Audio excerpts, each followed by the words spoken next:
What is going on, guys? My name is Kenji and welcome back to my channel. Hope it's not the first time you're watching one of my videos, but just in case it is, I'm a final year medical student and a biomedical science graduate studying at King's College London. And as I'm sure a lot of you guys know now, I've been studying medicine as my second degree in university, meaning that I've had to fund almost all of my tuition fees completely by myself, because since I'm on my second degree, I haven't actually been eligible for a tuition fee loan to pay for my tuition fees. That basically means that over the last 5 years of medicine, I've had to find a really efficient way of saving my money to making sure that I have enough money to pay for my tuition fees, but also live a fun, enjoyable life and do things that I also enjoy outside of my studies. So after 8 years of being in university, I'm going to be giving you guys my top 5 tips that has allowed me to save almost £50,000 to pay for my tuition and also live a fun and enjoyable life. So without further ado, let's go ahead and get started. So the first tip that I have for you guys is try your best to keep track of your spending and budget as much as you can. Now, especially during my earlier years of university when I was dead ass broke, I really made sure to track every single penny that was leaving my account and every single penny that was entering my account. So what I would do is that when I got my student finance into my bank account, I would take that figure and then I'd open up an Excel spreadsheet and I'll minus all of my predictable expenses for that month. So that'll be things I just had to pay for. So for example, my rent, all of my bills, like my phone contracts and my gym and all those things. And then I'll take the figure that I had left over. Then what I'll do is that I'll take that figure and divide it by the number of weeks I had left in university. So for example, if I had, let's say, £3,000 left over, I'll divide it by the number of weeks. What that will essentially do is that it'll give me a weekly number that I can work with to make sure that I have enough money for little kind of spending day to day, like on food, on seeing my friends, and also on going on holidays and stuff like that as well. And that was super important because I knew exactly how much I had available to spend. And if I spent more money during that particular week, then I know that I won't exactly make it to the end of my term time. And if I actually saved a bit of money every single week, I knew that was good for the things I wanted to have planned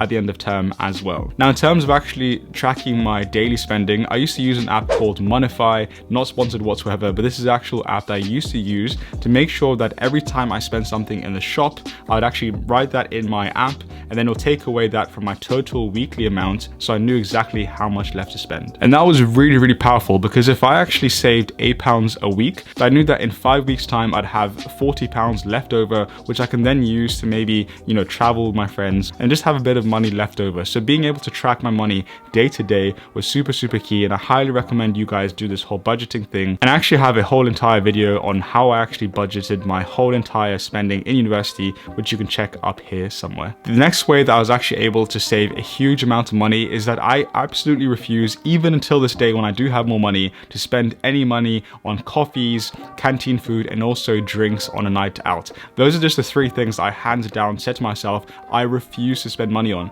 and it actually saved me a huge amount of money. I have so many friends that would have Starbucks every single day before we go to the library. I have friends that would spend £40 on a night out, and also people who would eat out at the canteen every single day, and that is just personally for me something I refuse to do every single day. And this actually saved me a lot of money. If you think about it, a single coffee at university costs £3. On a night out, you can spend so much money on drinks and it just doesn't make sense. So for me, what I do every single day is I actually have a thermos which I carry with me to uni, and this is the one right here. So I make all of my coffees by myself at home every single day, and that saves me a whole bunch of money. When it comes to canteen food, I refuse to pay for it. I actually make all of my meals ahead of time every single week. So I do a huge meal prep on the weekends, and you can watch how I actually meal prep on the video up here as well. And then finally, when it comes to drinks at clubs, when I was younger in universities, I would pre-drink heavily. Like, obviously don't get drunk,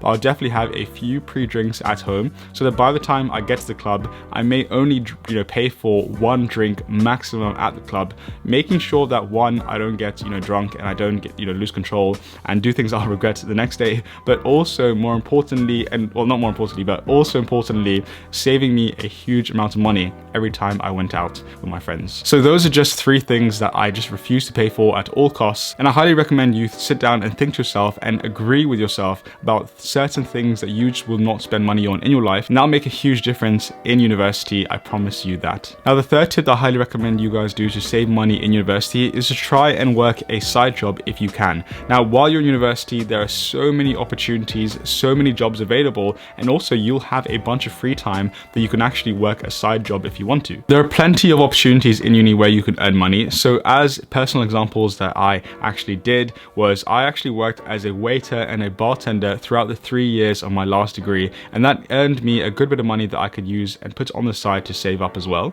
I also gave campus tours at my university, so no matter what university you go to, they definitely will need people who can give tours of the campus to prospective students as well. So that's definitely a way you can earn money. I also volunteered in research studies at university, and I know that sounds weird, but I promise you I wasn't being like given injections in my ass while I was at university. But a lot of the kind of research studies that I signed up for were psychological studies. So these were kind of studies that paid maybe £50 or so for you to be, spend a few hours in a room doing a bit of, psychology sort of studies, and that earned me also a good bit of money while at university. And finally, of course, I also started this YouTube channel. And when I first started this YouTube channel, initially I was earning nothing, but within a couple of months, I was earning maybe £50 to £100 a month. And that actually made a huge difference to my life at the time. To have an extra £50 to £100 a month, that literally meant that I could go on holiday once a month if I wanted to. So that was also super key. I won't go into too much detail about how you can earn money in university. Again, I have a full comprehensive video that you can check out up here to see how you can also earn some extra money in university. Now, while we're at university as well, something that's so common is that we think that in order to have fun, we must do things that spend money. So these are things like clubbing, going to restaurants, watching movies, these sorts of things that you would kind of do while you're hanging out with your friends. And this is actually quite far from the truth. Oftentimes in university, I've had my best moments literally doing things that cost absolutely nothing. So that might be buying a 4-pack of beer and going to sit in a park with my friends and maybe doing a bit of a picnic as well. It may also be going for a walk or a jog in beautiful parks around the city that I live in, and also most importantly having games night with my friends. So investing in like a nice board game or a video game that we can all come together and play completely for free, and that would take like 6 hours of our time, literally spending the best time together but also not spending any money at all. So whenever my friends suggested doing something that actually required money, I would often give a reasonable, cheaper or even free alternative, and 50% of the time they actually would agree with me and we will do the thing that I suggested. And literally saving money 50% of the time, like I said, will make a huge difference in regards to your savings. And even to this day, I still look for things that I can do that are completely for free and that will still give me enough fun, or maybe even more fun than I would have had by paying money. So whenever you feel like you want to have some fun at university, don't always go for the paid option. Try and think about a reasonable alternative that you will still enjoy. And rather than giving that money to the bar or to the club, you can actually put that in your pocket and save for the future. So if you're in university right now, I guarantee that there is some form of public transport that you take on a daily basis. If you don't, then hats off to you. But if you do, then I highly recommend you buy a bike. Now, the number one investment that I made in my life was the bike that I bought a few years ago, and the second best investment that I've ever bought was a good lock for that bike, because it ended up getting stolen and I had to buy a new bike. Long story short, buy a very good bike and also a very good lock to look after your bike. When I actually ended up graduating from my last degree, my mum and my sister put together a bit of money to give me as like a little graduation present, and I took that money and I went and invested it into a good bike, which cost me around about £300, but it actually has paid itself many times over ever since I bought it. From the day that I made that purchase, I promised myself that I would take any journey that is less than 8 miles on my bike rather than paying for public transport. And what I would literally do is every time I got on my bike and save money from the bus or the train, I would actually write it down on my phone. And over the next couple of months of owning that bike, I saved myself hundreds of pounds, and I'm honestly being serious. And I actually did some quick maths to actually prove this point to you. So back then I was saving £6 a day from travel money from riding my bike rather than taking a bus or a train,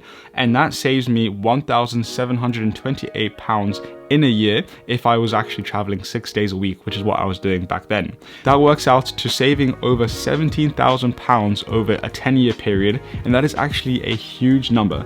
And although I have a car now and it's a lot more convenient to drive my car, I'm still trying to force myself to go back to my original frugal self, which was to actually ride my bike, because every time I jump on that bike, I save myself money straight away. And £17,000 over a period of 10 years is actually a huge number. And obviously I've been in university now for 8 years, so the number is probably a bit less than that, maybe around about £15,000, but that is huge. That can literally pay for your tuition fee for almost 2 entire years. So do not take public transport, try your best to get a bike, and I promise you, you will save a bunch of money. And those are the 5 major tips that have honestly saved me a huge amount of money while being in university. I hope it's provided some value to you guys. If it has provided a bit of value to you guys, then please drop the video a thumbs up, make sure you subscribe with notifications on, and leave a comment down below as well. well. Before you guys leave, here are a bunch of videos I've made on my channel to do with kind of money, you know, saving and also earning money. So I hope you guys get some value from that as well. Thank you guys so much for watching, and I'll see you on the next one.